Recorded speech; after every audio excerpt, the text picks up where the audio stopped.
He's like, so yeah, I gave him like a $20 tip, and I was like, oh shit. I was like, oh god, I gave him $5. So once Yeah, everything clears, I see I'm like this far from the car that just cut me off. I'm like, bruh, I could have just hit this guy just now. So I'm like, how are we supposed to know this shit? I didn't realize I was supposed to be a fucking genie and just like look into the future and be like, okay, it doesn't have a lid. Got it. I'm like, dude, it's 2022, right? We made these tools to make it easier for ourselves. Oh, right. Yeah, it's okay. That one sounded like you were just letting it rip. Did you have like some beans last night? What did I have last night? I don't know. So what I had last night, I had Cause meatball stew from Hellofresh. What's Hellofresh? It's like a meal thing. They send you food every month or every week in the mail, and it's like cool. It's like easy to make meals and stuff. And they're actually like most of them are pretty good. I've only had a couple that I don't like. I'm not very picky, and this is kind of funny because when I was younger, I put ketchup on like literally everything, and now I don't really like ketchup. And I like tomatoes, but microwave tomatoes are not that great. So usually when you reheat the meals the next morning, they're like a little like they're not as good. Well, that's why you take them out.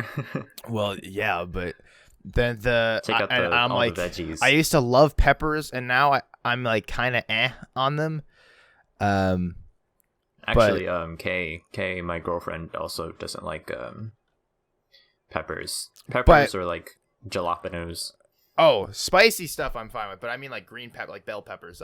I'm like starting to like on. Yeah, I think it's a texture thing for her, not so much a spice. I mean, for me, it's just all the juice that comes out of it. But then the other thing is that when I was younger, I hated pickles and mustard, and now I love that shit. So there was something my brother-in-law hated because of the texture too. Because like whenever he'd chew it, there was like a kind of like a scraping scraping iron sound when he would chew. What are his teeth made out of? Holy shit!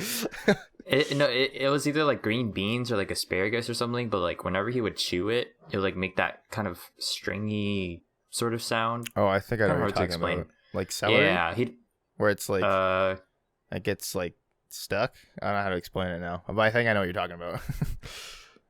But yeah, there's something. It's a green. He just doesn't eat it because it's the textures are weird. But yeah, like when I was younger, I loved ketchup so much to the point that I would put it on literally, like we would have mac and cheese, and I would put ketchup on that, and then you'd mix it up. That sounds ketchup and mac and cheese sounds good. It actually wasn't that bad, and then I would put ketchup on my mashed potatoes. Because I was like, oh, it's French fries. Yeah, but that sounds normal, because mashed potatoes is just another form of French fries, or I guess another form of potatoes, if you want to put it like that. I put ketchup on my, white rice, right? The stuff you can probably get at a Chinese restaurant. I put ketchup on that. I feel like that'd be kind of weird. No, I love rice, but they do that in Pokemon, right? Or they probably don't exactly do it in Pokemon, but like, there's a reason why Pikachu's got like a bottle of ketchup everywhere. And they're Asian, because they had like those, those jelly donuts, but they're actually like rice balls or something, rice something. They're not donuts, people. It's an Asian thing.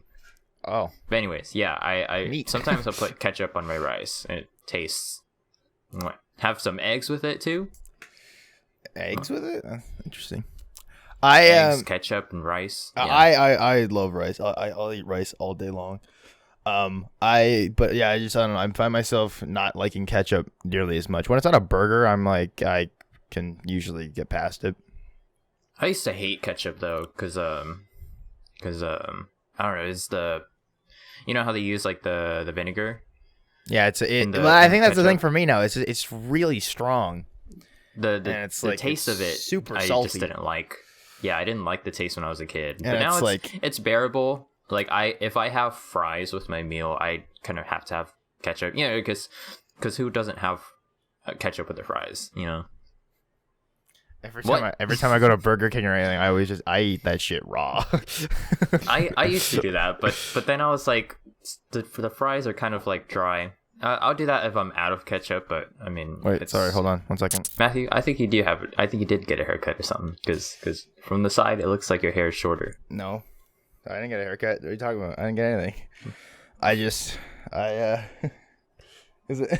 Yeah, from the back. You see the fade, dude. I had I go to a hair salon. I don't really like to call them barbers, but anyways, my hairstylist, he's like this really old guy, or the one that I would normally go to is like a really old guy. And then once COVID hit and stuff, he's, like old people are probably like the most at risk of getting COVID. Yeah. So, he took a leave for a little bit. So then, at times when I would come in to get a haircut, I'd look around, try to look for my old man, and he's not there. Dad? So I kind of I need a haircut.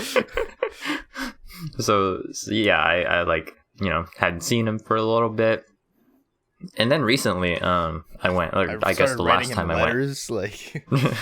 No, he was there. I was like, oh my gosh, you're alive.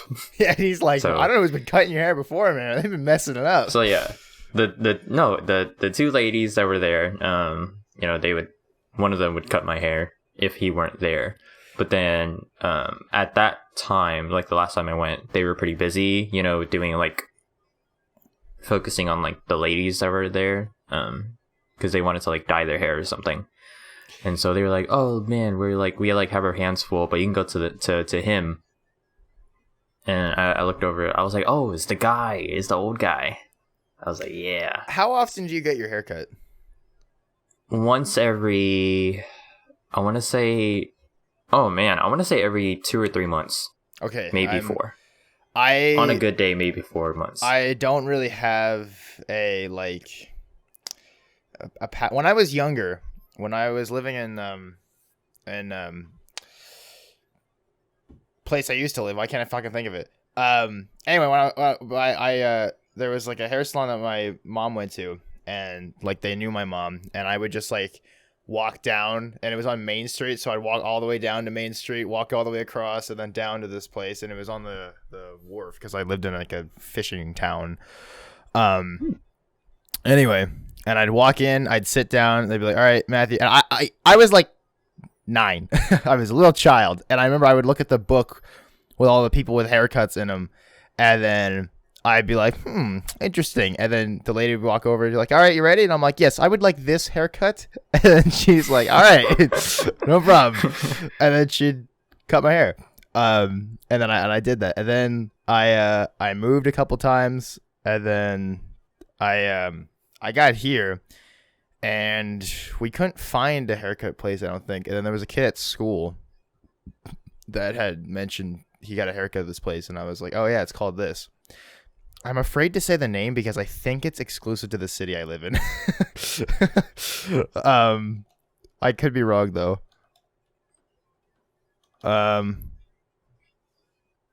Is it? Hold on. Oh, it's not. Okay, it's called Tommy Guns. So never heard of it. I think it's a Canadian thing. I could be wrong though. But anyway, so I heard about it. So we went there a couple times. They give you like a stamp for like, oh, if you get this many haircuts, you get one for free. And yeah. I've lost 2 now when I was like this close to getting a free haircut. So I'm like, oh no, I'm like, bruh. But it's like $35 for a haircut. Jeez, I don't know. That's a lot. Like Canadian. And then, so that's still a lot. So they usually do a pretty good job, and I don't like getting my hair cut. Like I don't know what it is. I just, especially during COVID, I'm just like, I don't need people touching my head. I just also, there's like, cause like they do, I don't know if every haircut place does this, but the one I go to, it's like, when I go to get a haircut, it's because my hair is like stupid long.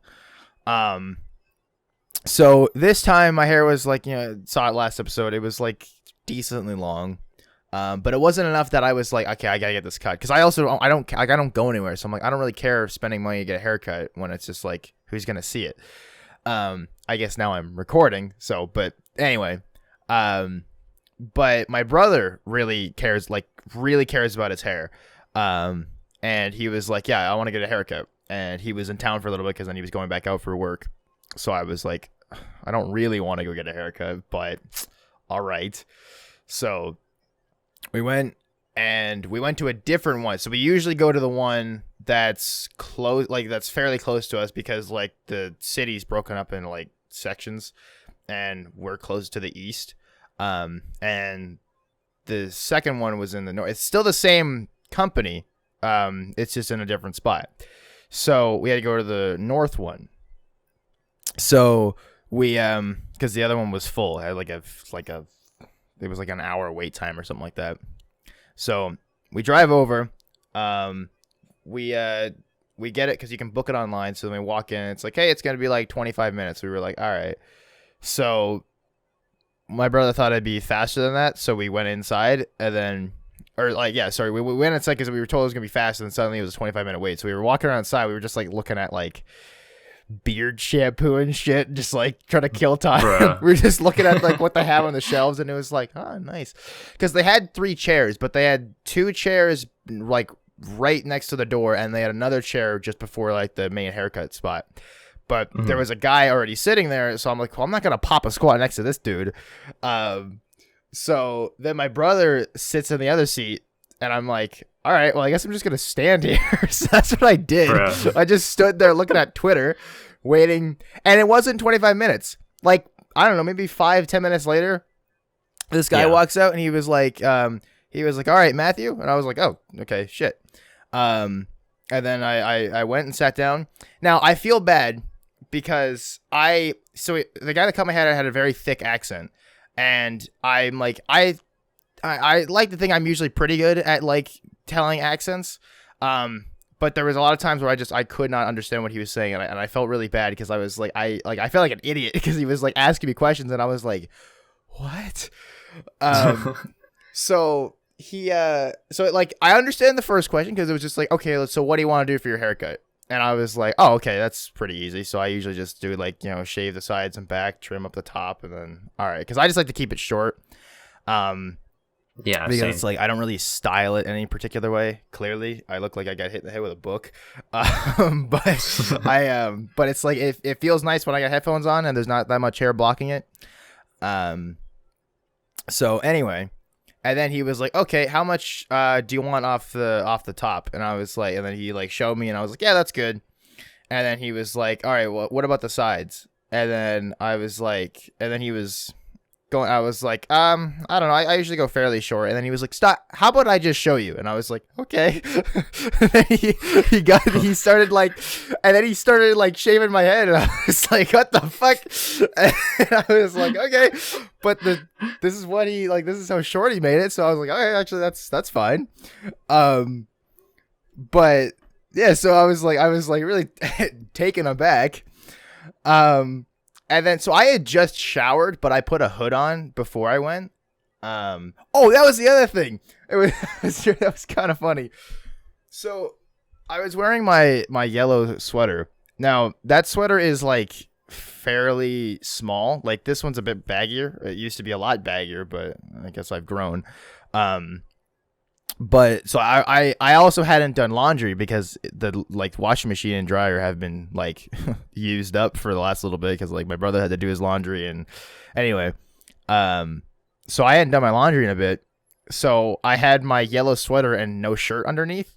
So I walk in, the guy was like, can you take your sweater off? And I was like, oh, I don't have a shirt on under this. And I got slightly nervous because I was like, well, I really hope he's like, screw it. To do it shirtless. But luckily that didn't happen. So he's like, okay, cool. And then I was like, oh, do you want me to take my glasses off? And then he was like, yeah, just put them on the table here. And I put them on the table. And then he was like avoiding them like the plague. But I'm also like, he also sprayed, like he was like, okay, put your hands out. And then he sprayed some stuff on it. And he was like, all right, rub them together. And I was like, okay, I assume it's like hand sanitizer or something. But anyway, so yeah, then he was cutting my hair. And then, but because it was like the guy, like usually they're very, very nice. And this guy wasn't an asshole or anything. But I got the feeling that he wanted me like out of there fast. So I don't know if his like shift was ending soon or he just had to get through more people or what. but like he seemed a little agitated as he was cutting my hair. So like he went to go comb my hair, and my hair was a little bit like knotted slightly. So he's like combing it out, and my head's getting like reeled back, and I'm like, holy shit, he's gonna rip my scalp off. But luckily he didn't. But then he so then he continues cutting my hair, and he gets it to about this short, and then he used the blow dryer or hair dryer, whatever, and then dried my hair. And the way it dried, I had a perfect bowl cut. So I had like a perfect. Oh, so if I were to just like shower and then just dry my hair from there, I'd have a bowl cut. Anyway, so then I don't know. Again, this might not happen everywhere else, but then they do like the head massage, and they like wash your hair. Yeah. So that I've experienced several times, and I was like, and this guy was doing it, and I was like, holy shit, this is way nicer than usual, because like normally they're like digging in there, they're trying to get to your brain matter, but this guy was like, is this guy like secretly like a masseuse or something? This guy is like really good. But then something that has never happened before. So then like, also he like he had to lift my head a little bit to like get under, and I didn't put my head back down. So I was just like straightening my neck, holding my head up, and he was like, dude, just relax. But anyway, so then he sat up, dried my hair. But then the other thing was, when he was washing my head, he was like, oh, is the temperature good and everything? Are you comfortable? And I was like, yeah, I'm good. And I was like, you know, because like they never asked that. I'm sure he asked that so your head doesn't get burned off, you know. Well, that's the thing. They don't usually ask that. They're just, all right, max heat. I'm like, oh, there goes my fucking scalp. And then when I set up, usually then they do like the final touches. They put product in your hair. Then it's like, all right, get the fuck out of here. But he then goes over and then gets a towel. Like it's a warm towel, and then puts it on my head, and then he lightly puts it in my head. He's like, "Oh, is temperature good?" I was like, "Yeah," and then he wraps it around my face, and I was like, "Whoa, this is new. They don't usually do this." And then he did some like, I had like, I've been having pretty bad neck pain, but then he was like doing some stuff to the back of my neck, and all my neck pain just vanished. And I was like, Bruh. What the fuck? Like, he was like, doing some, it was like a full on massage. And I was like, I've never had this before. They don't usually do this. But apparently that's like normal practice. Just the one we normally go to. Just don't give a shit. But yeah, so I was like, oh, that was nice. So then he asked me, like, cause I showed him a picture, cause he asked me, how I normally, style my hair at the beginning. And then he combed it all back. And then he was like, do you normally do it like this? And I was like, I don't, but that doesn't look bad. But I was like, I normally part it off to the side. And then he was like, what? So I was like, so then I don't know why I did this. It just confused him more, because I was like, oh, when my hair is long, I'll push it back. But when it's short, I push it to the side. So he was like, so I'm like, yeah, I was just making it more needlessly complicated. I was like, actually, I might have a photo. And then he was like, oh, thank God. He said, thank you. And then I was like, all right, but he seemed very relieved. So I opened my phone and I start scrolling through, and as soon as I open my photos, he's like looking over my shoulder waiting for me. And I was like, I don't have any nudes or anything on my phone, so I wasn't worried about that. But I do have like a bunch of Yu-Gi-Oh photos and like my action figures and my dog. And I had to do a lot of scrolling to get back to the last time I got a haircut. So I'm scrolling through all these Yu-Gi-Oh things, and I'm like, man, this guy's probably sitting there like, this kid's a fucking nerd. I took screenshots of like manga panels and stuff. So it was like, oh my God, this guy's like a fucking loser. So yeah, I scroll up to and I'm like, I don't take selfies, but I took a selfie last time I got a haircut. But it was supposed to be like, I wanted to look a little dumb. Because I'm like, so anyway, it wasn't a great selfie, but I showed him and he was like, oh, okay, cool. And then off he went. So it's a little bit shorter than last time, but that's fine, because that means I don't have to get a haircut until I don't get a little bit longer. Yeah. Anyways, does your hair grow fast? Fairly quick, I think. Mine does. Because last time I got a haircut was October.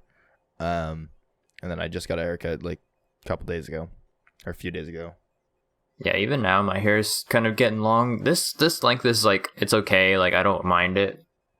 It's as long as like this back area doesn't get too far to where I can like fully lift it up, you know, because right now I can't really lift anything. It's just kind of sticking out. But like if I can take the hair and like lift it up, kind of like my front side like this, then it's too long. Then at that point, it's like I have a freaking mullet. Yeah, it's understandable. And I don't want that. Yeah. It just feels weird, you know, especially when I have a hat on. If I have a hat, it kind of pushes everything down. I don't wear and then hats. It looks like I have like very long sideburns. That's another indicator that I need a haircut if I have really long sideburns. Yeah, mine are okay. They get very long on the side, like it goes down quite a ways. But he asked me if I put product in my hair after he had like dried it off and like done the finishing touches. And then he's like, "Oh, do you put product in your hair?" And then I was like, "Yeah." And he's like, "What brand do you use?" And it took me a couple times to hear that. And then I was like, "Oh, I was like, I don't know. I use my brother's." And he was like, "Okay." I was like, and it's like, again, I'm like, man, this guy thinks I'm a fucking idiot. It's like, this guy has a bunch of Yu-Gi-Oh photos. He doesn't know what, like, do you just blindly reach into a jar and like, like, you know, like, how do you not read it? And I'm like, I think it's Axe or something, and I don't even use it that often. Like I use it a couple times at work, but like, I don't have anything in my hair right now. But anyway, so then he put some stuff in my hair, and he was like, "Oh, do you want to buy this? Like, it's good for your hair. Do you like it?" And I didn't really hear the first part, so I was like, "Yeah, it's good." And then he was like, "What?" He was like, "Do you want this?" And I was like, "No, I'm good." He was like, "Okay." I was like, I felt so bad because I'm like, this dude, like, this guy has to hate my guts right now. But it gets worse because I'm not exactly fluid right now, right? I don't have a job. So the money that I do have is pretty sparse. And I wasn't prepared to pay for a haircut anyway. So and my brother, like when he had, like, the lady, like he was sitting there for like most of my haircut. He had like finally gotten like brought through to do his haircut like towards the end of mine, so I was waiting for a little while.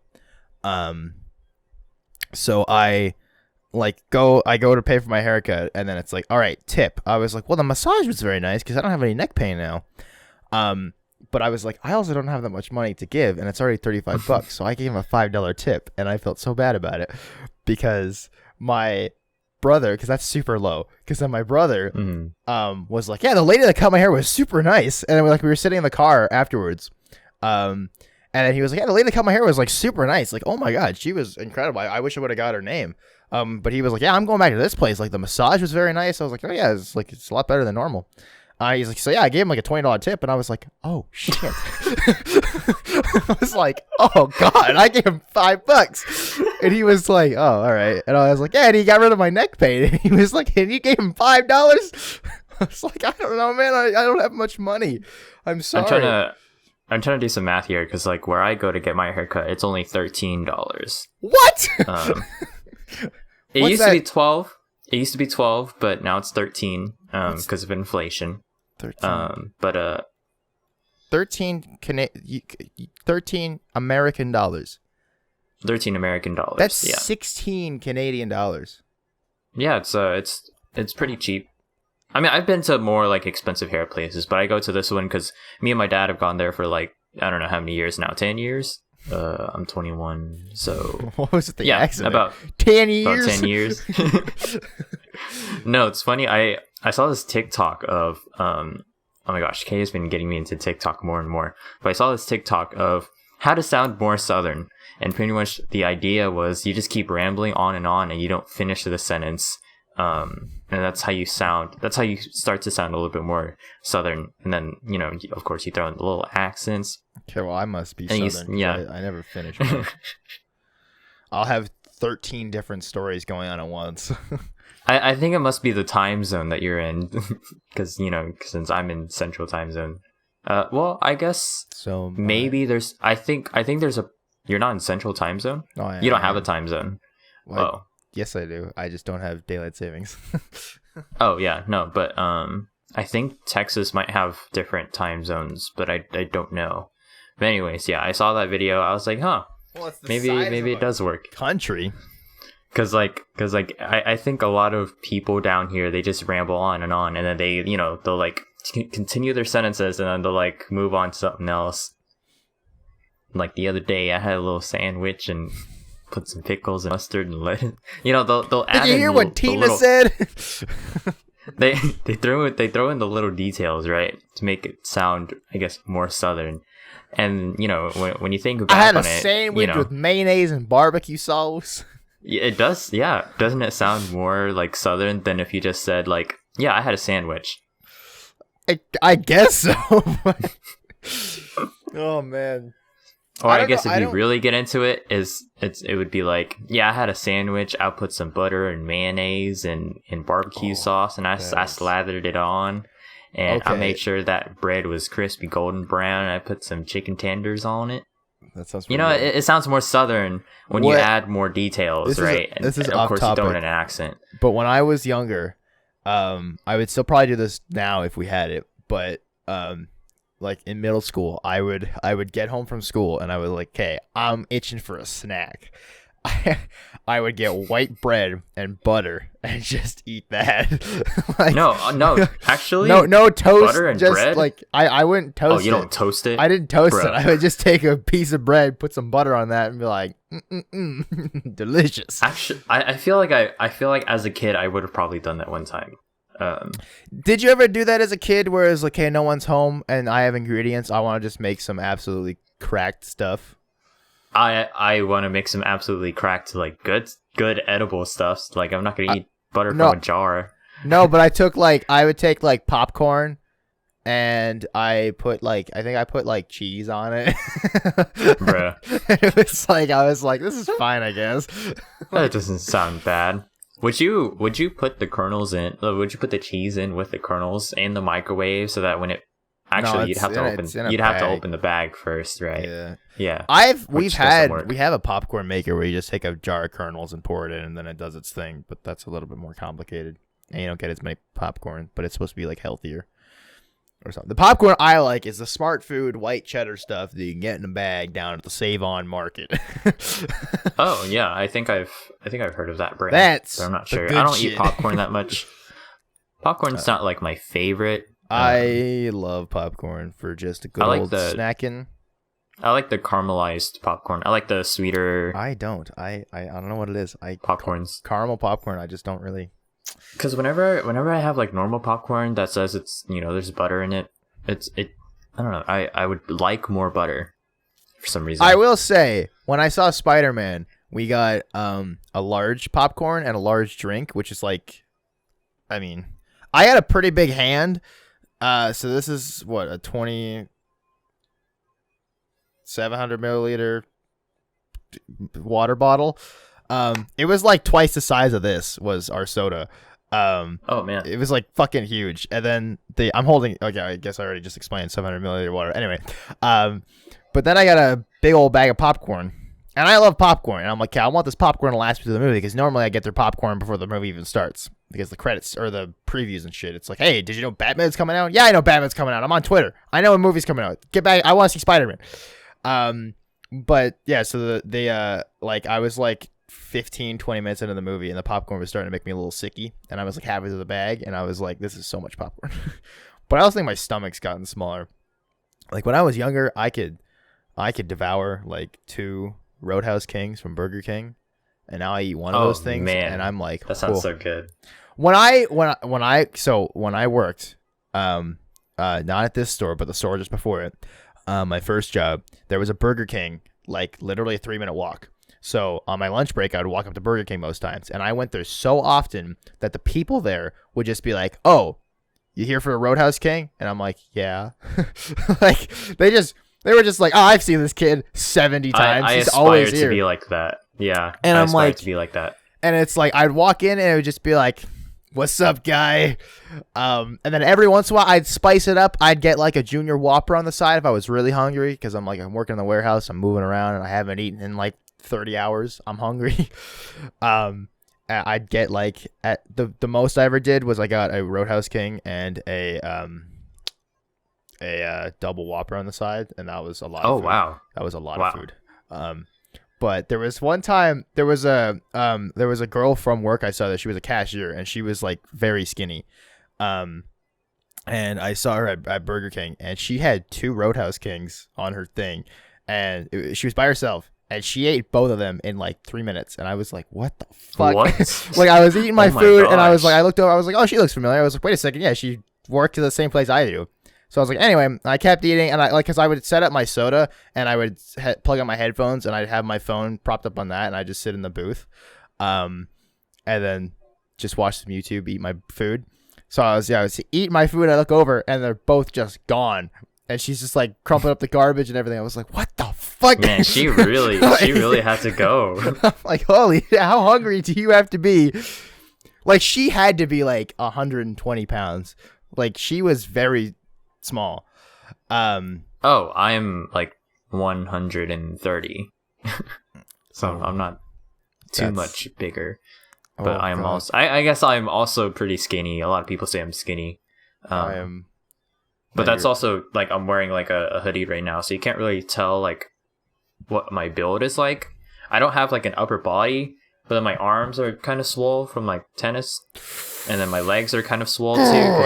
'Cause you've never seen my calves, have you? My calves are like they're pretty sharp. No, you don't usually just like now. no, you don't usually just prop your leg up on the desk. It's just boom, looking for this. I'm a pretty big person, but I don't want to be. Like, I wish I was skinnier, but the other thing is like my fucking skeletal structure probably won't allow it. Because I'm 5'11" and I'm 206 pounds, I think. So I'm pretty chunky. I got little chicken arms, as you can probably see. I got little tiny arms. I have no muscle. Small. I have no muscle definition anywhere. Besides, I can flex my calf, but that's because I have to lug around all this shit all day. And I got a giant torso, tiny little arms, and a giant head. So I'm built like Mr. Potato Head. You're built like a T-Rex. Yeah, going back. No, I got to, like, I got long ass arms. They're just very small. They're very. Oh, that's skinny. true. But yeah, going back to like you were eating by yourself at a Burger King. I don't usually go out and eat by myself, because I think it's weird. Whenever if I were to go out to go eat, it's because I'm either like celebrating or I'm like with my friends and they want to go out to eat together. I guess right? you also So have like a car, so just like go to the drive-through. True, but we also like want to just dine in. So either I get drive-through, take it home, which I rarely do unless I'm like on my way home from work. Which I'd rather just go home and have food here. Either that, or I would just go out and eat with like my friends, and we would just get dine in. Because if you're with your friends, why would you get takeout? Unless you're taking it somewhere else, I guess. But we decided to dine in. We would normally decide to dine in, but the one time I was by myself, right? It was really weird because I went up and ordered because I had some downtime before I went to go see my girlfriend. Because I think she was doing something, and I sat there by myself. I was like, man, this is kind of lonely, So I put my phone up on my soda, and I was like, man, I guess this is what most people normally do. And I look around, because of COVID and stuff, the restaurant's pretty empty. And then some guys walk in, and they're eating together, and then another guy comes in, he also eats by himself, and I'm like, man, is this what it's like to be like one of those truckers? The ones that drive. Like, is this what it's like to be Matthew? What a fucking loser. No, I imagine like if you're having to drive like a really long distance by yourself, like AKA if you drive a huge 18-wheeler, then I imagine you'd probably go stop somewhere to go eat. Yeah, no, we talked to a few, like when I was working in receiving, like truckers, like because like if we had a full truck, which was like 2,000 cubic feet or something like that, 2,200. they would like they had to show up at like 6 a.m. and there's like we can see on the paper like when they departed from the warehouse to when they have to be here, and it's like most of the time they have to be leaving, they have to be picking it up there at like 11 o'clock at night, and they have to be at the store at 6 a.m. and it's like a 4-hour drive. And then so they drive to our store, and then normally once we're unloading it, they just like go to sleep. And that was always the worst when you'd finish unloading a truck and you had to go pass them the paper so you can be like, yeah, you're free to go. And you have to knock on the window for a while because they're sleeping. And it's like the amount of times like a trucker would get up and he's like, oh, what? And I'm like, we're done. He's like, all right, great, man, thanks. And I'm like, all right, have a good one. Yeah, it feels bad because especially like if you're driving next to them on the road, sometimes like people aren't as considerate. You know, some people when they're out on the road, they don't really know how to drive around an 18-wheeler. Yeah, no, apparently, there's like a certain way to pass them, and then obviously you don't want to be right behind them because they can't see you. Yeah, right? No, driving near or around or passing 18-wheelers freaks me out. I think I've never passed one. I've like the few times I've driven, I don't pass people unless I absolutely have to because it's like they're going too slow and I'm gonna ram into them if I don't pass. It's like them, but... no, if I do have to pass them, it's like I'll be next or I'll be like behind them, right? And then we'll be going the same speed, and then once I do realize like, okay, I really have to pass this guy, I like speed past him because I don't want to be any. They are so sketchy. Okay, so me and my brother, we so my brother's been driving for a long time now. He's 25 now. He's been driving since he was 16, and he's pretty comfortable driving. He's really he has a lot of cars and he's super into cars and everything. He's been in a couple of accidents and they both haven't been his fault. There was one when he was younger, but that like my mom and my sisters were in that too. And there was one last year. There was like a freak snowstorm, and then like you just couldn't see anything. It was whiteout. Oh yeah, it's terrible. So he anyway, so when we were driving to work and like we'd have to drive there pretty freaking early, about like a little past the halfway point, there's a like bridge thing that has a very sharp curve, and I've had to drive on that like twice, and every time I do, I drop to like 90 like kilometers an hour, and the speed limit's like 110. I go very slow on that because I'm like, it's so, especially when there's ice and shit on the ground and it's like a pretty sharp turn. So one time we're driving along and there's a 18-wheeler doing the same, like going around. So my brother passes him, and it's like there's like this much room between the edge of the thing. There's room to pass, but because of the 18-wheeler and there's snow on the side, so he's a little bit over. And it was like, oh my god, this is so stressful. And I'm like freaking out, and he's just like do like just like Bruh. Cool as a cucumber because he's done this 1,000 times. I'm like, holy fuck, I'm gonna die. Yeah, I mean it's scarier for you because wait, is your driver's stuff like is your driver's seat on the left side? Because I know some places it's on the right. Wait, what? Is my driver's seat on the left side? Yes. Okay, yeah. So since you're in the passenger seat, you're pretty much next to the 18-wheeler. Oh, so of yes. course you're. Oh yeah, no, I can roll down my window you. And like touch him. Like I can. It'll be scary for you. I'll tell you what about bad conditions. One time, like back in high school, it was like it was raining pretty hard, and like the road, or I guess the road leading out of the school was like had like an inch of water or something like that. So this guy had like cut in front of me. He's driving a sports car. And I'm like, yeah, sure, it's whatever. We're just getting out of school. There's a lot of traffic, whatever. But he splashes my car, like my windshield, so I can't see anything, right? And so I'm like, okay, well, I can't see anything. I should probably hit the brakes, right? I have no idea where he is. I have no idea how long the line is, right? That's why there's like everyone's driving slow after school hours. So I hit the brakes. And then, I turn on my windshield wipers because I can't see anything. So once everything clears, I see I'm like this far from the car that just cut me off. I'm like, bruh, I could have just hit this guy just now. Holy crap. Yeah, no, it's crazy. Driving stresses me the hell out. Like, when I was practicing driving, I was fine because I was like, well, I drove a Honda Civic, and my instructor was very nice. But he also had a brake on his side. So I'm like, okay, if I'm going to fatally fuck up, he can stop me. And I have common sense. I know I'm not gonna like, okay, oh, oncoming traffic, time to hit the gas. But it was still like he had to tap it like once or twice, because like something I'm still really bad at is judging like speed and distance. So like when I'm driving along, our turn to get to our house is miserable. Because it's like, so it's a highway, but it's not a super busy highway, but it's still a highway. So you're driving on the right side because the left side's going this way.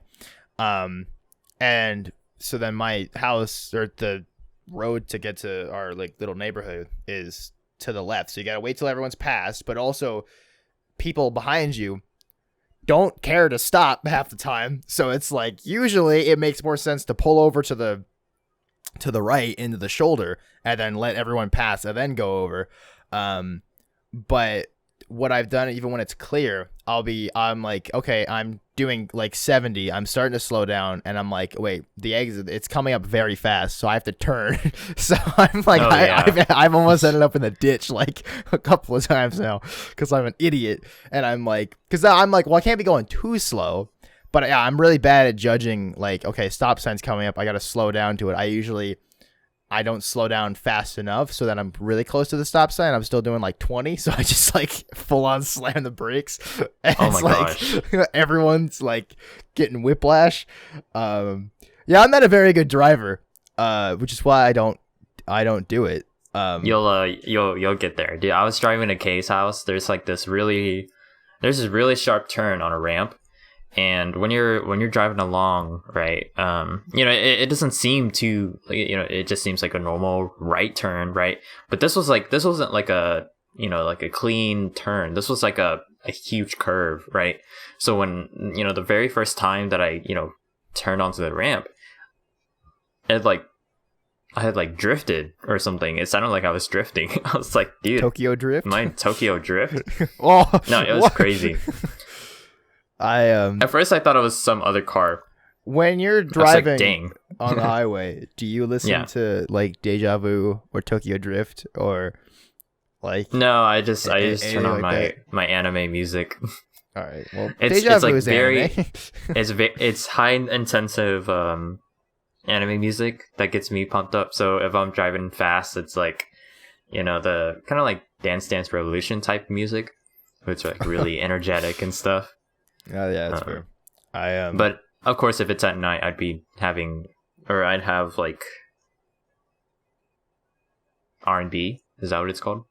R&B, some chill music, like soul.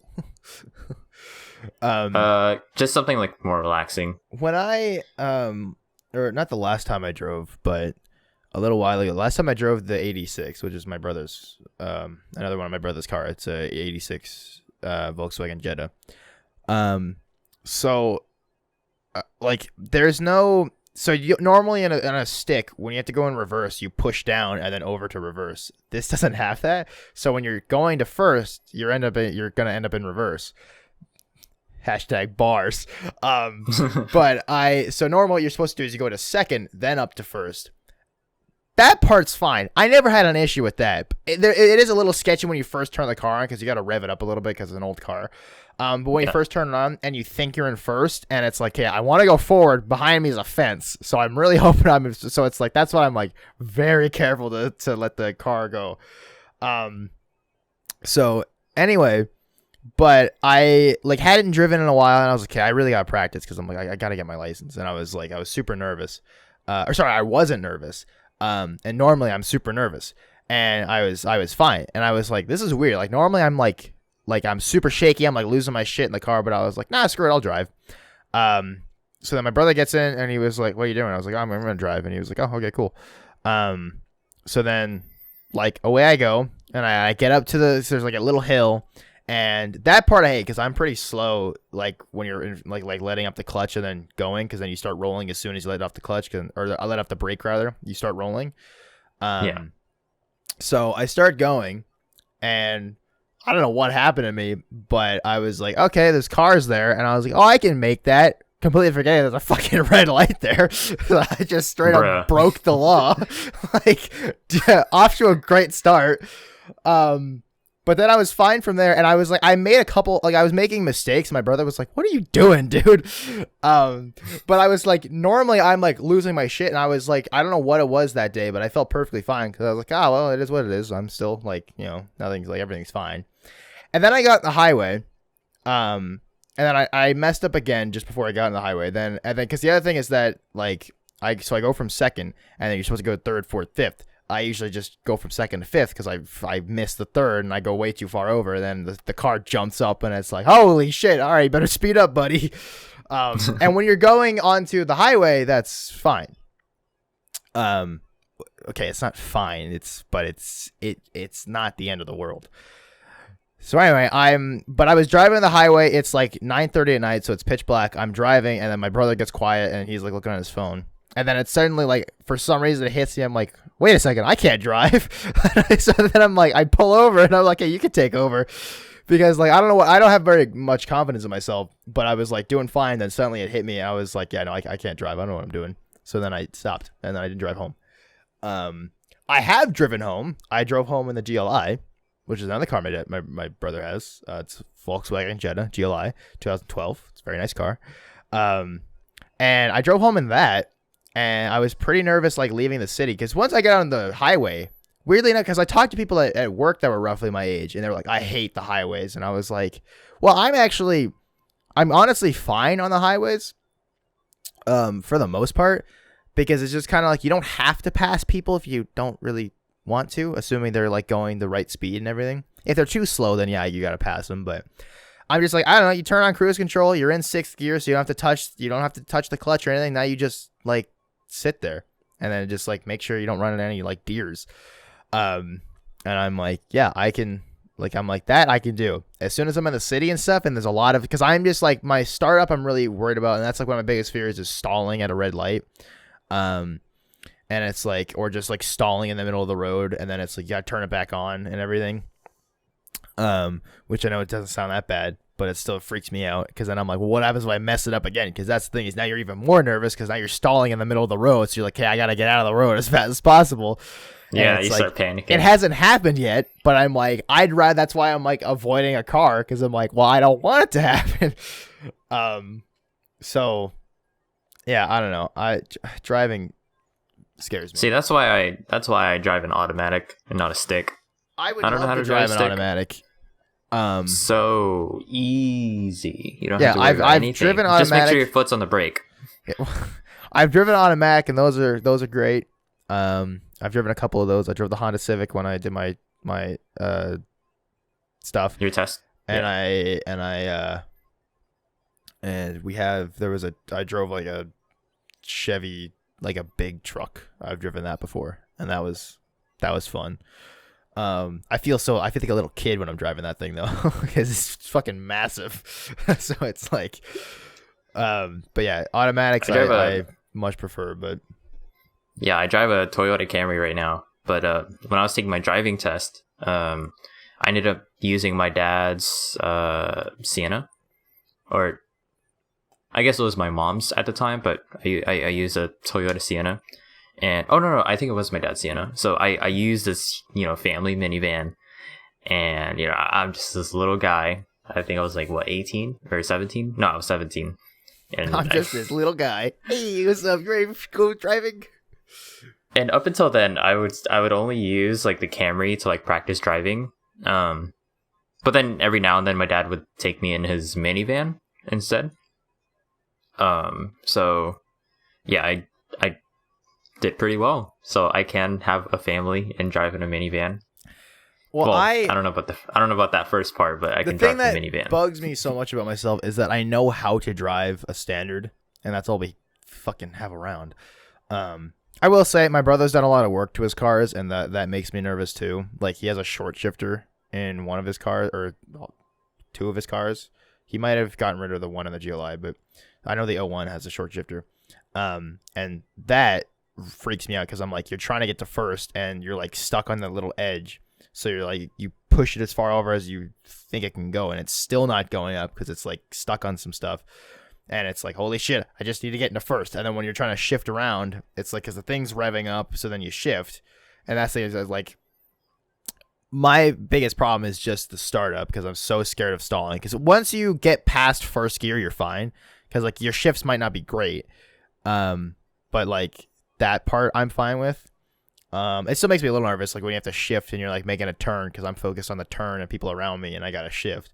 And it's like shifting it, like for a lot of people, it's just second nature because it's like you feel the engine of the car and shit, and it's like boom, and it's like that part. I've actually gotten like semi decent at that because you can actually start to feel when the car is like about to stall because it starts to shake a little bit. So then it's like, okay, give it a little bit, or you give it less clutch, more clutch.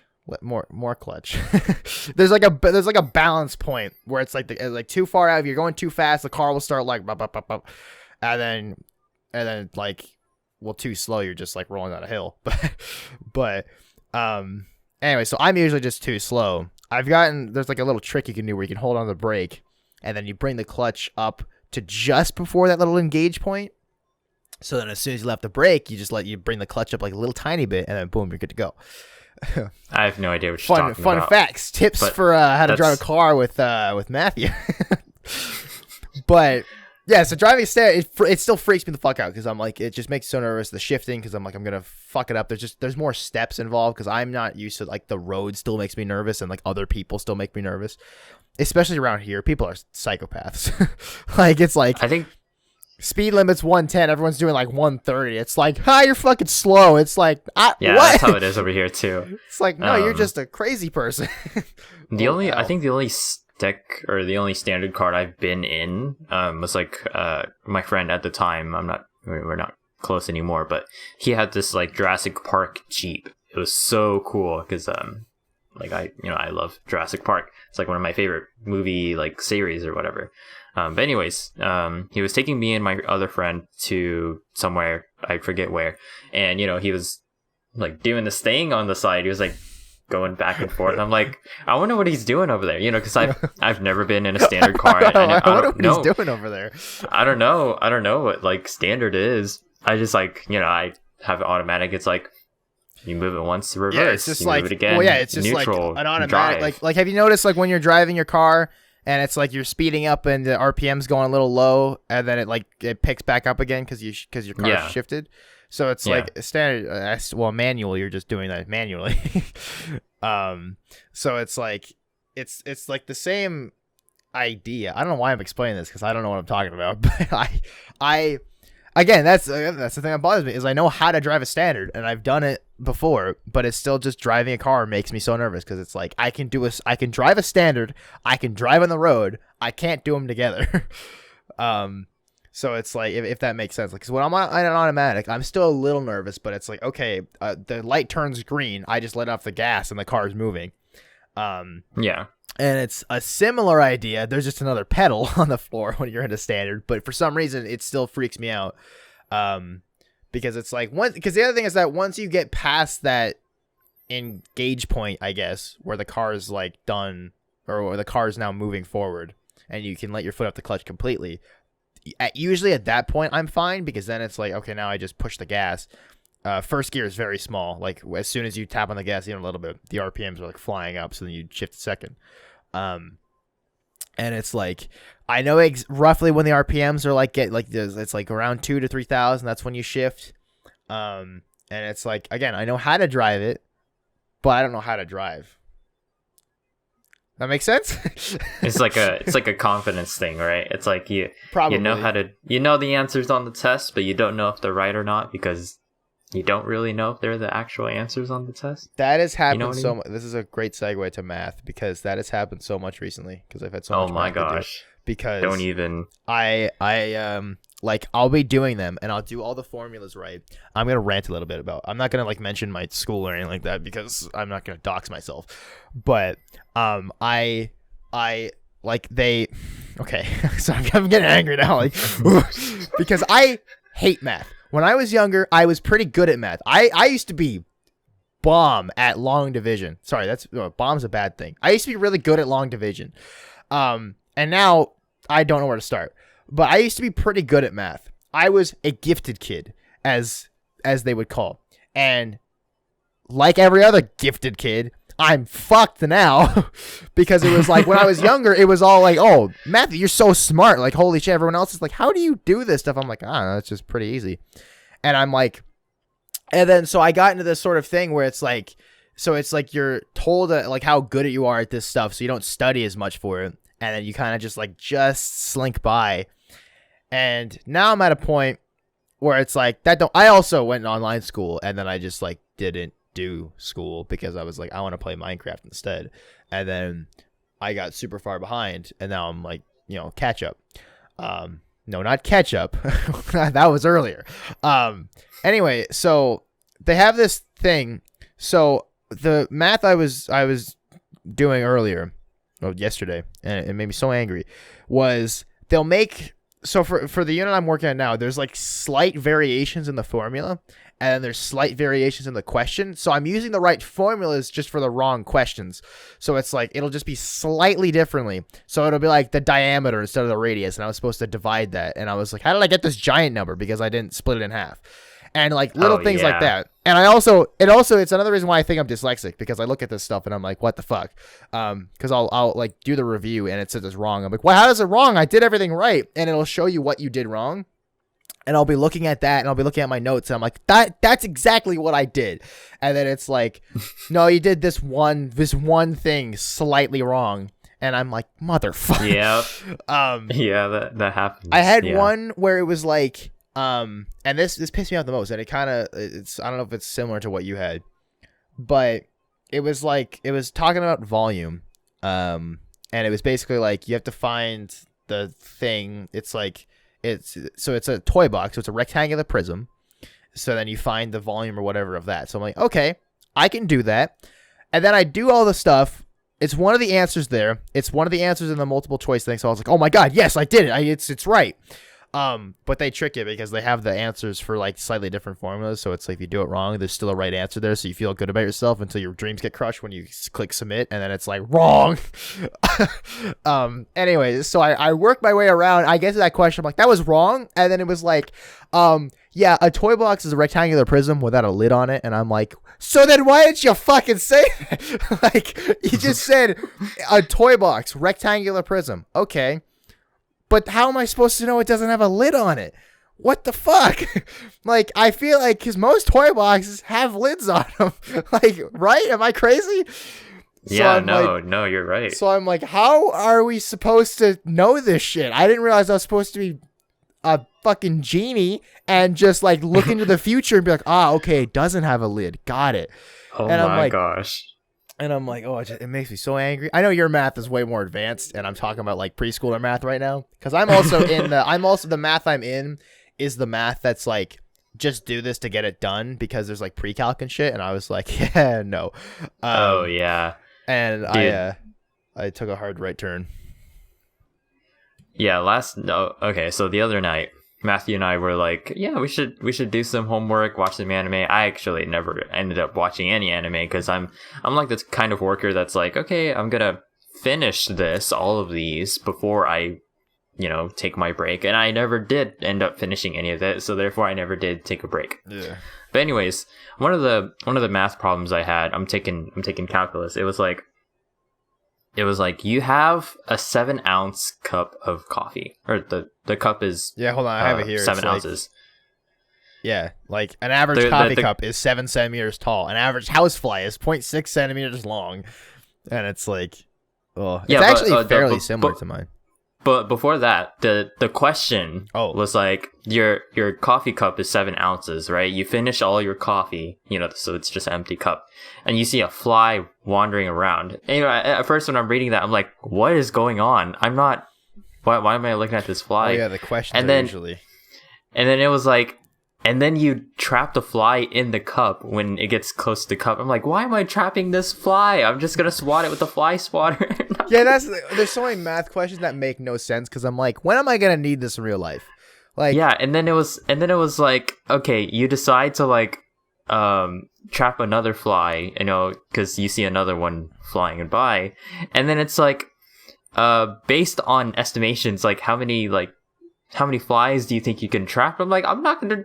Why are there so many flies? Like, why am I trying to fit all the flies in the cup? Yeah, I And don't know. so, yeah, the explanation was like, yeah, you're supposed to like make an estimation, like, how big is a fly and how tall is your cup. I don't know how tall my cup is, and No, there's so many variables. Like, a fly could fly out at any time. yeah, there was one that I had that I forget what I was about to say. Fuck.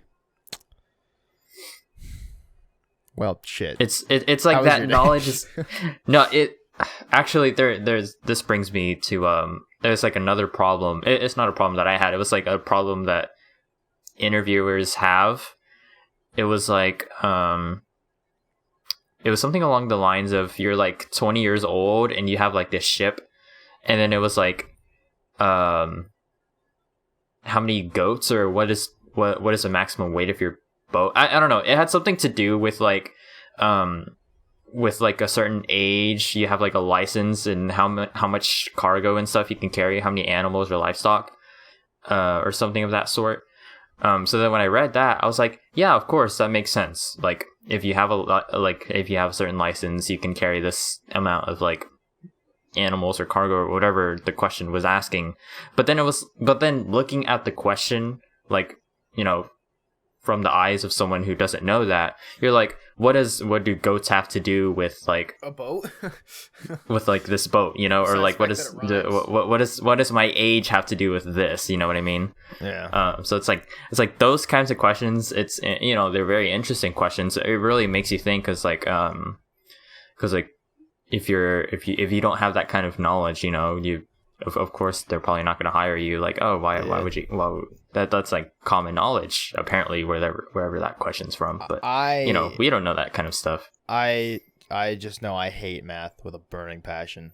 I love math. It's well, it's a love-hate relationship, because it's like when it works, it works. I will say, I'll enjoy getting it right, but then when I'm stuck on a problem, it's very frustrating. yeah, right? I was doing a quiz yesterday, and I was watching the lesson videos, and it's like, I feel so bad, but the guy that like does the video, he has this like super monotone, so he's like, okay, so you're gonna want to take 6 and times it by the 7, and that's gonna get you 42. So then you're gonna take that, and it's like, holy fuck, you at least sound a little bit excited.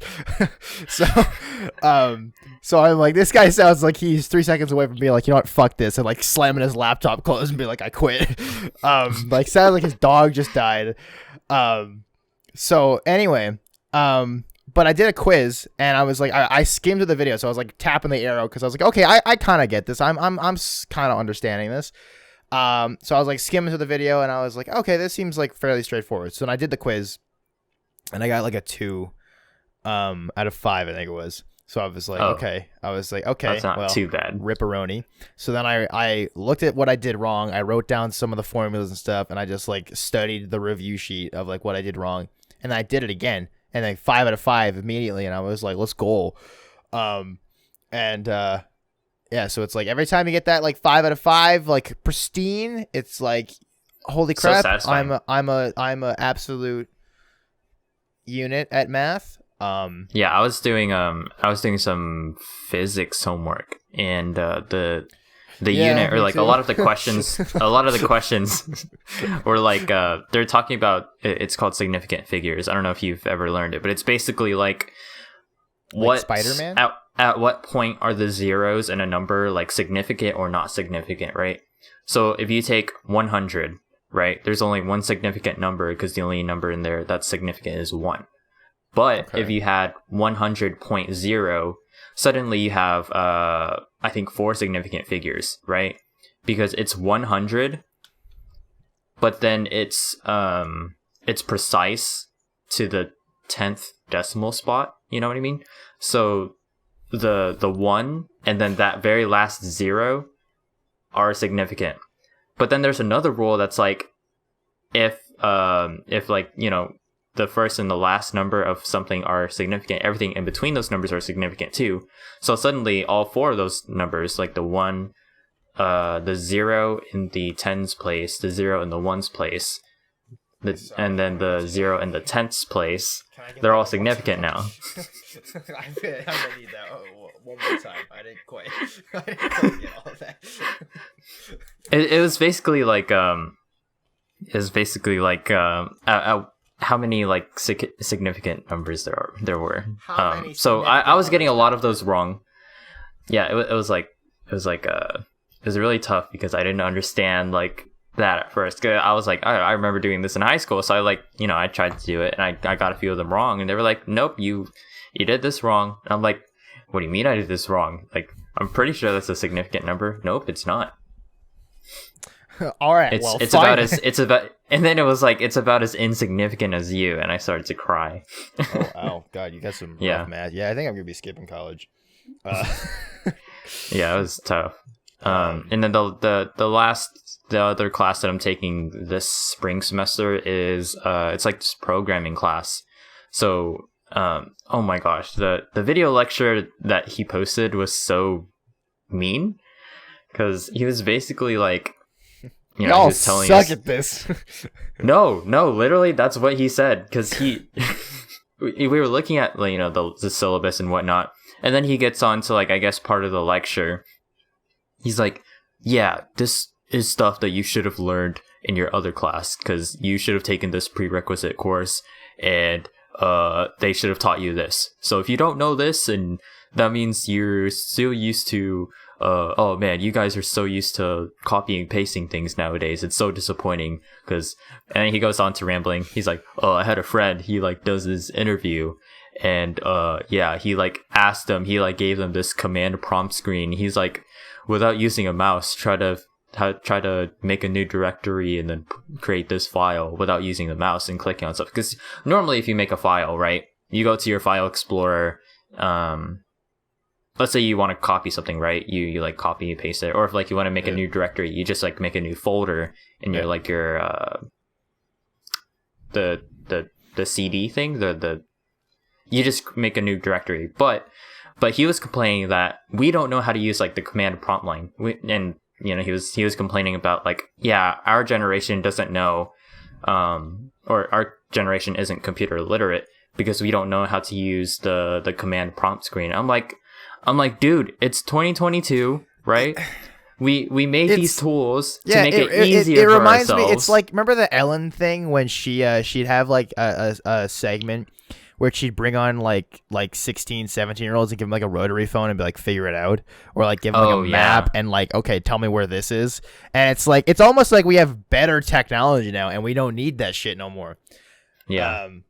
So it's like, I don't know, it's like, I understand, because, you know, we have all this technology and stuff at our fingertips, and, you know, it makes it easy for us to just get away with not knowing it, because we could just easily say, oh yeah, I'll just look it up on Google, and then we don't really retain the information. That's been the biggest thing bugging me going through math, is I'm like, okay, this is great and all, but I could also just go to Google and type that shit in, and boom, I got my answer right there. So I'm like, and then they start complaining, yeah, but that's not like, it's not actually learning because you're not retaining the information. And then I'm like, yeah, I get it, but also don't crap on me for not knowing it. Yeah, but school, you know? is just teaching you how to take a test. It's not teaching you how to, like, my brother graduated high school in 2015, and every time I've talked to him about stuff, he's like, I don't fucking know. I haven't used any of that shit. And I'm like, so then why am I doing it? It's so like hard to get motivated for that shit when it's like, well, if everyone that I've talked to that's gone to high school has said, I don't need this shit, you know, it's like, I'm just graduating high school for the sake of saying, yeah, I did that, you know, but also for the fact, I guess you need a high school diploma or whatever the fuck it is, so you can, yeah. But anyway, point is, it's like, it makes me so mad. But the other thing is, I had a, I'm gonna sound like a pretentious douche here. I've had a few classes that I did like pretty good in. I had a photography class and a communication media class, which is basically like editing class. Oh, nice. But the problem that I had with it, and I didn't take them again later, I did them for that 1 year, then I didn't touch them after that, so I was like, okay, photography class, I got to use Photoshop a lot. I've been using Photoshop for a long time now. But it was like, most of it was like just the basics of Photoshop. I'm a man. Rah. But I was doing it, and then so I got the first like 3 units in like a few days because it was just like it was like, okay, so this is how you crop an image. So you go here, and what's funny is they were teaching you to crop the old-fashioned way because now you can just go like select image or image subject select whatever the fuck it is, and then just automatically does it. You might have to like touch up some stuff if your colors are off, but normally it just does it automatically and you're good. So anyway, so I was like, okay, this class is like kind of boring so far because I was hoping I would learn some stuff and best case scenario just be a little bit easy. But then the problem I had was that there was a lot of things that I was like, okay, can I do it this way? And he's like, no. And I'm like, well, why not? Yeah, that's know how to do it this frustrating. way, and it's easier. And then same thing with my editing class. It was like, okay, here's all the basics in Premiere Pro. And I was like, okay, cool. And it was like there was so many Man, things that these you had to do. classes sound so cool. But they were boring as shit. If you don't know how to edit, yes. But the other thing the problem I had was that there's shortcuts you can do that they weren't showing you. They were showing you how to do it all manually, and it's like that's cool, I guess. But just say, like when it was like the transform tool, you could just do Control T and you could transform. But you can also go to like edit, subject, transform, whatever the fuck, and that's how they taught you. And I'm like, you do realize you can just do this, and then it's done. And they're like, yeah, that's actually yes, a little bit with like the the computer literacy thing too. It's like if learning how to use like Control or whatever and stuff. I know like at the very least Control C, Control V. I use that a lot. Copy paste. Yes. Whenever like I'm copying a link, like if I'm making a dual room and I'm copying the numbers to you or something, right? So I do that. Or if I'm transferring words on a file to something else, you know. I'll use Control C, Control V, or Control F, find. I use that one too. Yes, that yeah. I use fairly often. In Photoshop, it's like Control A to select everything, Control C, Control V to get the image over, and it's Control T to transform it, and then Control S. All makes I spam the shit out of that. Save. Is that save? Yeah. Yeah. I spam the. I mean, it kind of makes sense. It's like it's just Control and then like A for all, S for save. You know, copy and V is like copy and paste. You know, it makes sense. T for transform. It's in the name. The letters are in the name. Yeah. It's not too hard. You know. But so yeah, that's been fun.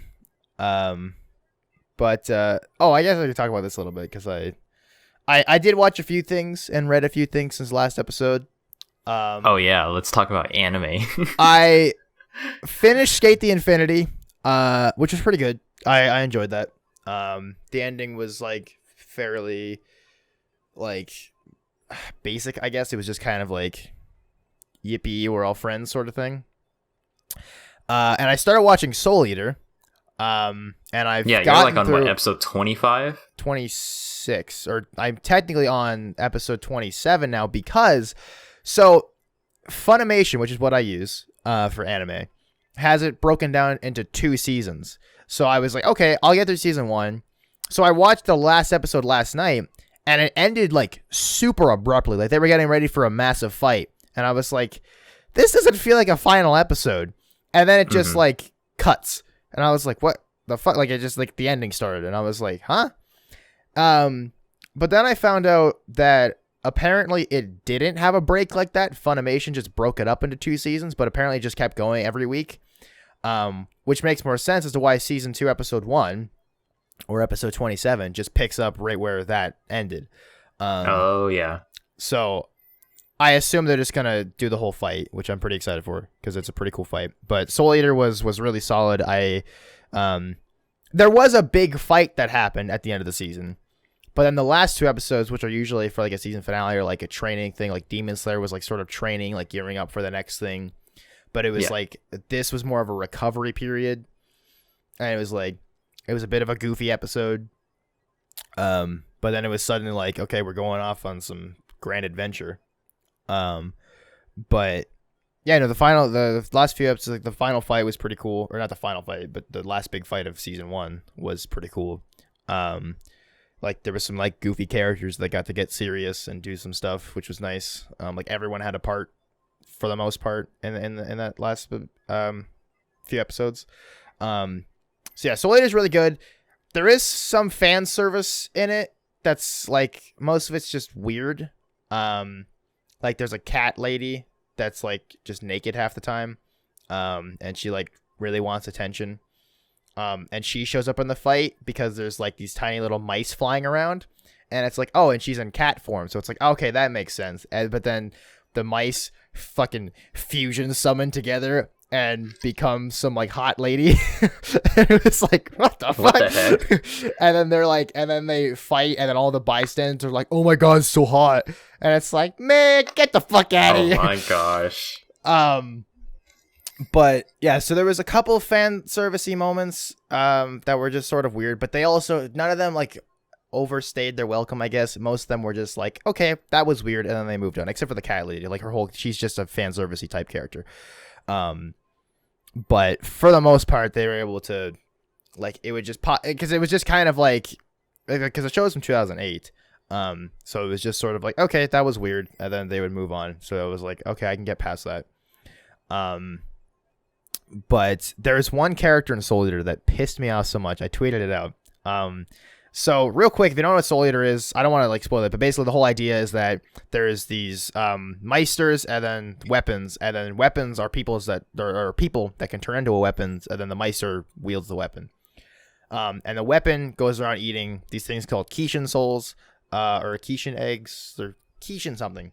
And they're basically like evil souls, the people that like have eaten innocent human souls and have gone evil, and now the meisters kill them, and then the weapon eats them to get stronger, and then once you get 99 Kishin souls and 1 witch soul, you become a death scythe, which is one of like Lord Death's personal weapons. So that's sort of like the end goal for all the characters. So it's pretty cool. But there's one character named Excalibur, and Excalibur, like the legendary sword, is in the show. But the trick behind it is that when he's not in weapon form, he's not a human. He's like this little, like, I don't even know what kind of creature he is. He has like a top hat and a little cane, and he's voiced by Troy Baker, and he's so fucking annoying. And that's his whole, like, that's the whole bit, is that it's this super strong sword, but the weapon is just, when it's not a weapon, it's super annoying. But the episode where he first showed up, it was like 2 main characters that were like, that wanted to, that read about it and were like, well, I want a legendary sword. Because like one of the characters is like, he's all about symmetry, and he's like, oh, that weapon must be beautiful. And the other character is all about being the center of attention, and he's like, oh, this is a weapon that was wielded by kings and gods, so like, you know, I obviously should get this. So they go to see it, and then he's like, oh, before I like deem you worthy, these are my terms. And it's like, you have to have 5 hours of storytelling, and he was like telling some random story and all this stuff, and they were like, nope, you're fucking annoying, we're out of here. So I was like, okay, that episode was kind of weird, but it at least had some, like, the first half was like them adventuring there, so I was like, okay, I'm fine with this. And then a little bit later, there was a couple of bigger fights, and then there was a break where it's just some random side character that showed up once, popped in, and went to go visit Excalibur. And it was so fucking annoying, because the entire episode was just was Excalibur retelling his story, and it was just like, he was with King Arthur, and they had this epic battle, and then he was like, suddenly it looked like 1950s like New York, and he was like dating some like news lady, a reporter lady, and he was trying to get in her pants, and I'm like, what the fuck am I watching? Oh my God. And it was just so boring, because it just kept going and going and going. I was like, I was like 10 minutes into the episode, I was like, this is the worst episode. And it was just like still going, and then I got like 17 minutes through, 18 minutes through, something like that, and I was like, I'm fucking done. So like there was only a few minutes left, but I just skipped to the next episode.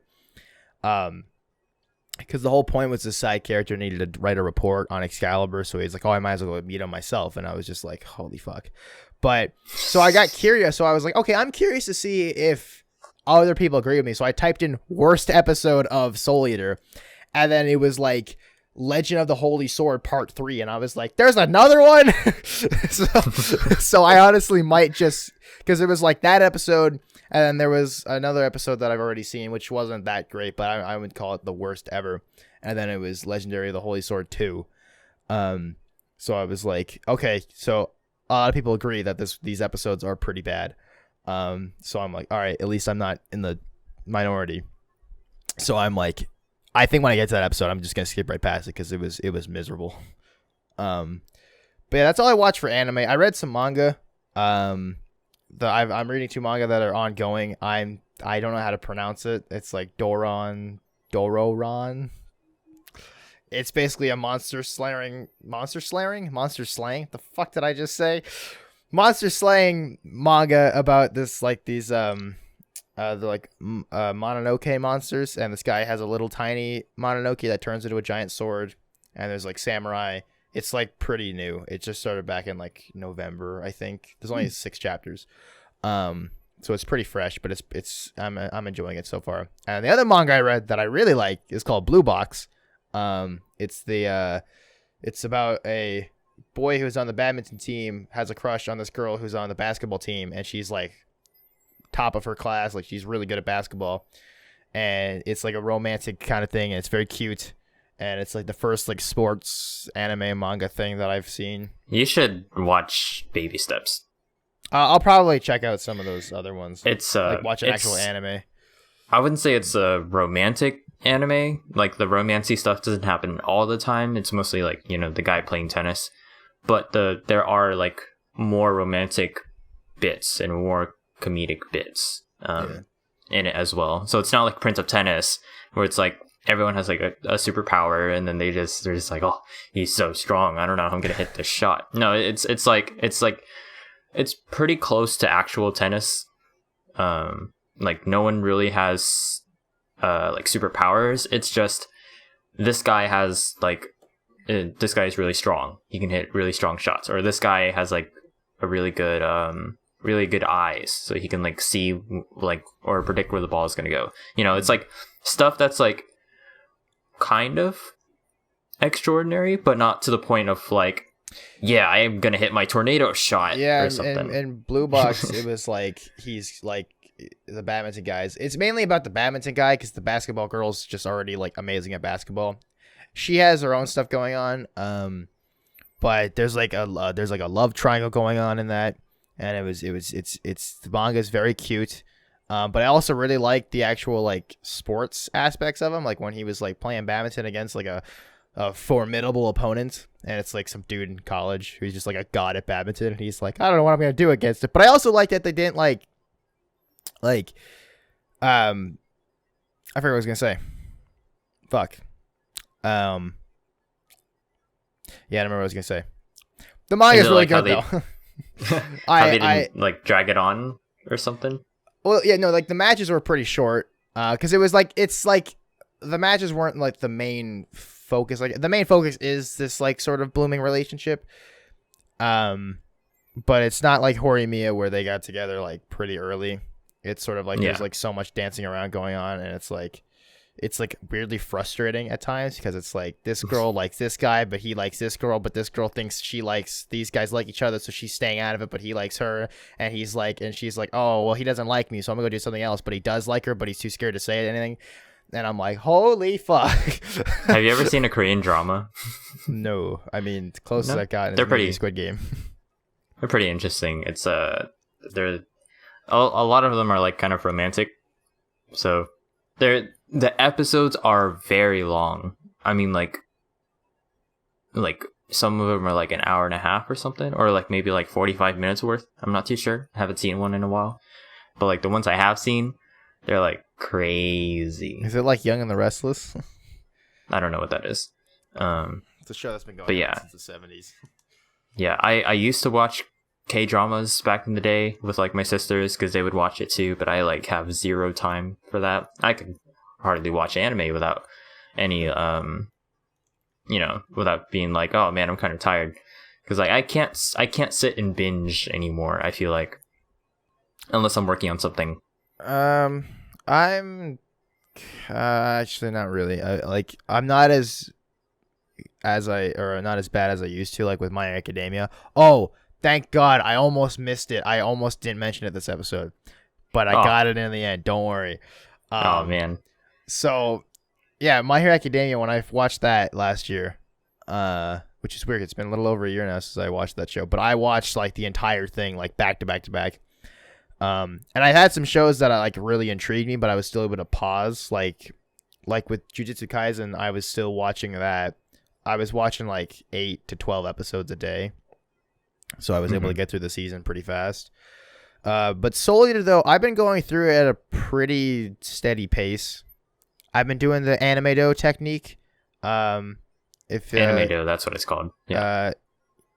I saw Josh Chen is the guy that I don't know if it's like, I think it's his original idea, but I could be wrong. I saw his video first. And it's basically just like you do an hour of school and then you watch an episode of anime and then you flip flop back and forth between that. And for me, it works when it works, because like I have a really tough time of getting motivated, and like for me, like with school, it's like, okay, I have to get all this stuff done, so I try and like turn off my brain and just do it. Well, not turn off my brain, because I need that shit to do the actual work. But I'm like, I will either, because usually I'm a great procrastinator. I'll procrastinate for ages. And I would sit there and I would like, basically when I'm getting emails from teachers being like, dude, you got to do this. That's when I'm like, okay, time to get in gear. So I'll do like 40 hours worth of work in like a day. And it's like, but then I won't do anything for like 2 weeks. So it's like not a good pace. But this Animato technique, it like when I do it, it works. A problem I've been having is actually getting like there, if that makes sense. Like actually getting myself to be seated and like opening up my school and all that stuff. Oh yeah. Like once you've started, you know, you get the ball rolling. Usually I'm good, but also recently I like yesterday I was really tired. So when I would take a break, so like I moved my laptop over to a little like shelf thing I have, but it's about like desk level for me. So I move over there. I do school. I have a 40-minute timer because I find I can't really do much more than that before I'm tapping out. Sometimes the timer will go off and I'll be like in the middle of a quiz and I'm like, well, I'm not just gonna be like, well, because then it's gonna be like, oh, time taken like 25 minutes. It's like, holy shit, this guy took forever. So I was like, but the problem I've been having, so I finish it, so then I usually end up going to like an hour, and then once I'm done, or then timer will go off. I'm like, okay, time to watch an episode. I have my TV, so I'll lie down on my bed, throw on my AirPods because I got an Apple TV, so then it just connects and it works. So then I watch an episode. But the problem I've been having is once the episode's over, I'm kind of like, all right, well, now I gotta do the whole cycle again of getting back into it. So it's like that's the problem I've been running into. And then last night I took a break, watched an episode, and then I was about to get started, and then my mom texted me that dinner was ready. So I was like, all right, maybe I'll take a few extra minutes. So I watched another episode. But that's kind of the problem, is just sort of like, I'm afraid of like, cause Soul Eater, like I was watching the big fight, so it was tough to pause in the middle of that to go back to math. I'm like, well, I want to just see cool fights. I don't really care about this. Yeah. But again, once I'm in it, I find the 40 minutes like zooms by, and it's again recently it's been like an hour because I'm like, no, I'll finish what I'm doing just so it's done, so then I can start the next hour 40 minutes on like a fresh thing, if that makes sense. Yeah. So yeah, but when it works, it fucking works. Yeah, I mean, everyone has like their own way of doing stuff. What I like to do is, before I start to do any work, first you gotta feed the brain, you gotta feed the stomach, you gotta get some food in your belly. So oh yeah, I don't do that. I'll start by watching anime first, right? However long it takes to finish my food, and then after that I'm like, okay, I'm full, ready to go. I'll put my stuff up, get to work. Whether or not it's in the middle of a fight kind of doesn't concern me, unless it's like really good. I mean, like the finale good, if it's that good at all. But usually I would just like stop right there and just like start my work, which ends up taking the rest of the night in most cases, but that's okay because I'm a workaholic.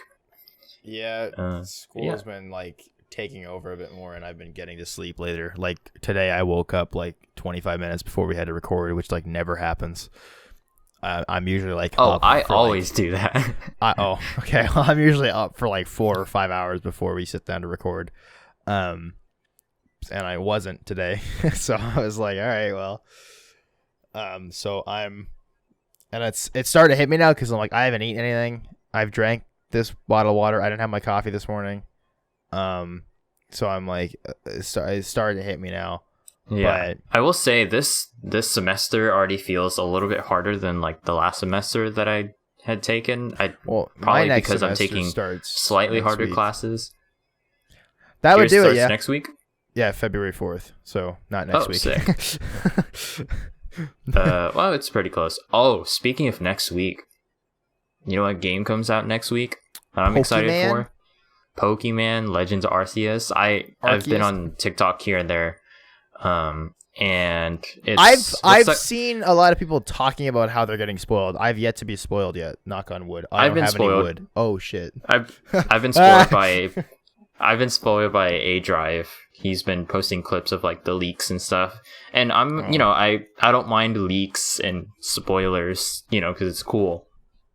Because like when I was younger, I would always be excited to like watch the leaks and like who the starters were and stuff, especially when it came to like Pokemon Black and White. So then when when I was watching his TikTok when he was revealing like the leaks, I was like, man, this is really cool and interesting. Yeah, I'm pretty. I got my game pre-ordered. I just don't have my Switch right now because my brother has it. But he gets back in town like literally just as that game comes out, so I'm gonna go buy it. He'll get back. I'll get my Switch, and then he'll be like, "Hey, want to hang out, Matthew?" And I'm like, "Sorry, I can't. Pokemon."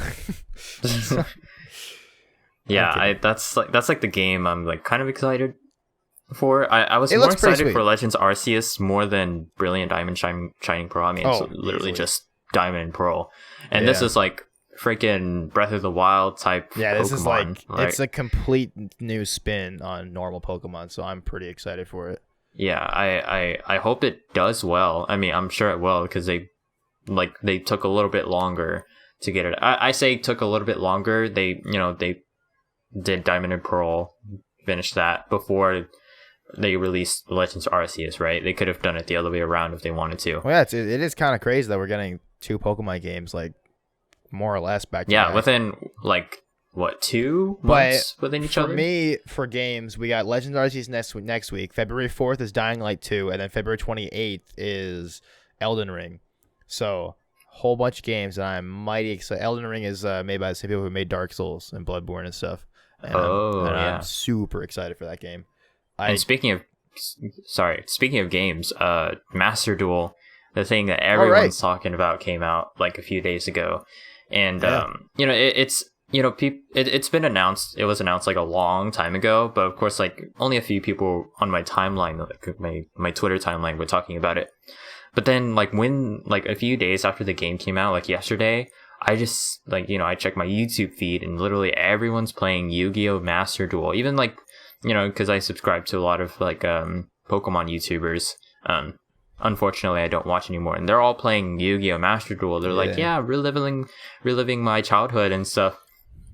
But I kind of feel bad because the game of Yu-Gi-Oh! Has changed so much since like whenever the last time they played Yu-Gi-Oh! Was, because there's a lot of new summoning mechanics. There's a lot of new rules, so it's not just a simple I summon Blue Eyes.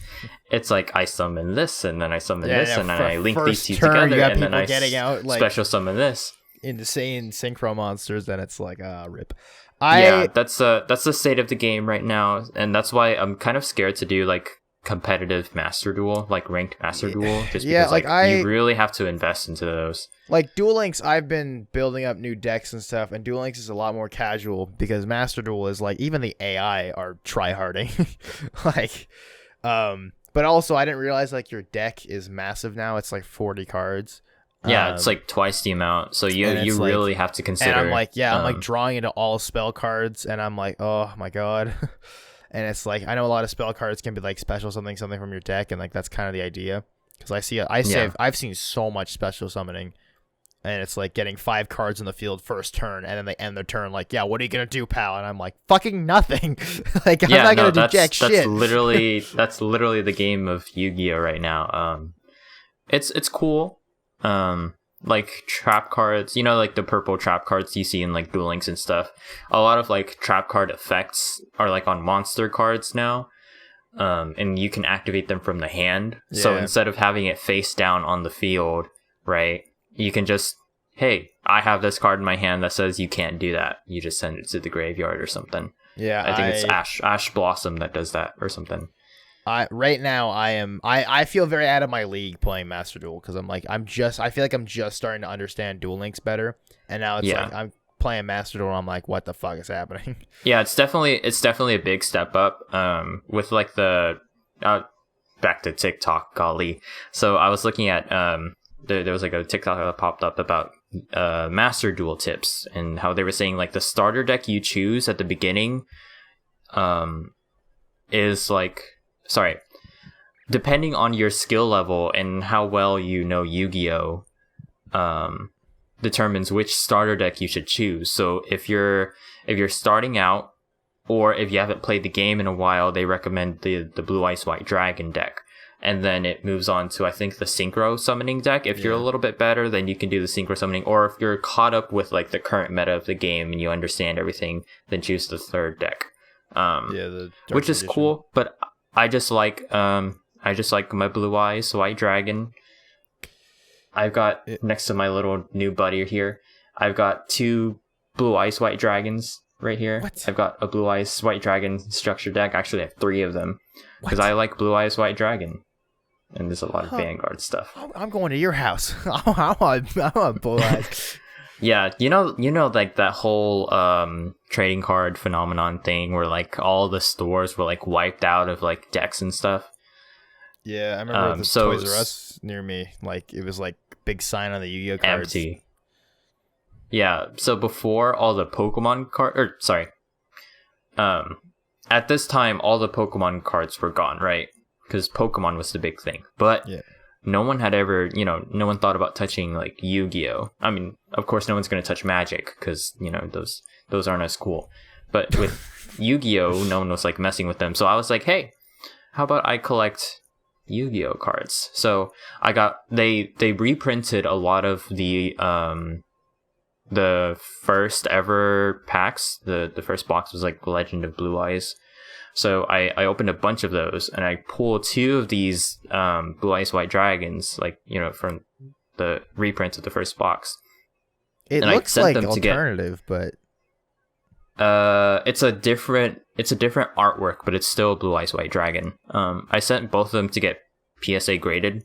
I didn't get any like 9s or 10s, which is what I was hoping for. I mean, I literally pulled them straight from the pack, so they're like brand new, no damages, no marks or anything. But they came back as like an 8 and a 7. An 8 would be near mint, which is it's still in like pretty good condition. People like to buy cards in near mint condition, but it's not as great as like a mint condition or like a gem mint condition where it's like cleaner, more pristine. But those are definitely like for like collector's purposes and stuff. But of course, no one's going to want to buy a damaged card. And these are like straight from the pack. So these are still probably worth a little bit. Probably not as much as it would be if it were like pristine. But yeah, I had a slight Yu-Gi-Oh collecting edition because I was like, man, I really want these Blue Eyes. And I really, I hopped on the bandwagon of trying to make money off of cards. Yeah, no, I remember we briefly talked about it early. You were like sending me like screenshots of like, or pictures, whatever, of your Yu-Gi-Oh cards. Isn't there a desk behind you that has a bunch of them laid out like you're like a mobster with like money or something like that? I could have sworn one of these times I saw a bunch of cards. At one point, I had bought enough packs. I think I had like either 60 or 100 of these Legend of Blue Eyes packs, which is an insane number. Like I bought a lot, and also you got to keep in mind like some of the prices were like a little bit higher, inflation and like trading cards are getting popular, the prices get higher. Some of them I bought like online and stuff, so they're gonna raise the prices a little bit more. So I was really trying to get these Blue Eyes. I ended up only getting 2. I opened all the packs. didn't I, get too much, but it was fun just opening the packs. I No, love opening packs. I haven't opened up Pokemon cards in a long time, and I'm like, now I'm playing Yu-Gi-Oh. I'm like, I'd like to buy Yu-Gi-Oh cards, but I'm just like, it would just be for like shits and giggles, I basically. get disappointed opening, you know, new card packs and seeing cards that I'm not familiar with, because I want to be able to open a pack and be like, that's a Pikachu, that's a Charizard, I know these Pokemon. Instead, it's like, oh, it's a...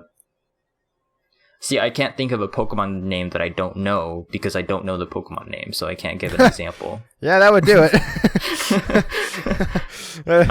But then, Funnily enough, that is how that for works. like for Yu-Gi-Oh, you know, of course you'd be excited to see Blue Eyes White Dragon, Dark Magician, but if you're coming back into the game, you don't really know what a decode talker is, or access code talk, whatever that one card is, or like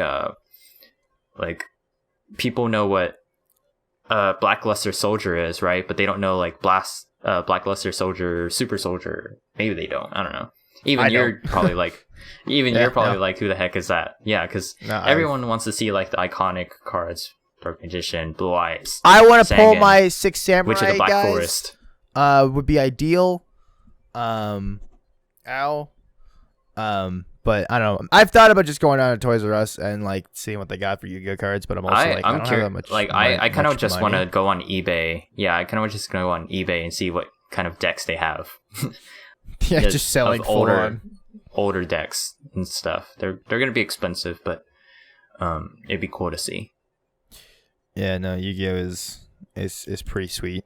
I don't know if I could ever play it in like with actual cards in person, just because one, that's expensive, and two, like Duel Links saves you because it's like, hey, do you want to activate this trap? And in normal Yu-Gi-Oh, you got to actually activate this trap. Yeah, you got to think about the timing and stuff. There's a lot of ins and outs of it. Yeah. So I would not be great at it. I can maybe take a basic Blue Eyes deck, but. Yeah, but that's like the difference between like an experienced player and a new player. It's like an experienced player would know like when to activate stuff, and they wouldn't misplay as much. I'm not gonna say like experienced players don't misplay. I'm just saying they don't misplay as much as like a new person would. You know? Yeah. Well. Yeah. Card games are super fun, but yeah, we've decided to put a slight cap on the length of the podcast videos, and we've gone a little bit over, but that's okay. We were finishing up, but yeah, that's right. Yu-Gi-Oh is more important. Anyway, so yeah, thanks for tuning in to today's episode. We talked about how much we hate school, haircuts, school, and Yu-Gi-Oh. Sounds like a great Friday night. Yeah, man. But actually, no, it doesn't. School's miserable. But Zuko, I'm getting the vibe that he has to pee. So, that's gonna do it for this episode. Subscribe, like, check out the other episodes. Follow me on TikTok at the Davis Win. Wait, are you actually making TikToks now? I have one TikTok. What? I gotta see. And it has over 600 views. It has 2 likes. What? 600 views. I think my TikTok has just like re-uploaded YouTube videos, and they have 293. That's it. That's my TikTok. I got 3 videos. I gotta see your TikTok now. Okay, Izuko. Yes. All right, buddy. All right, guys. All right. We'll see you guys next time. Peace out. Bye.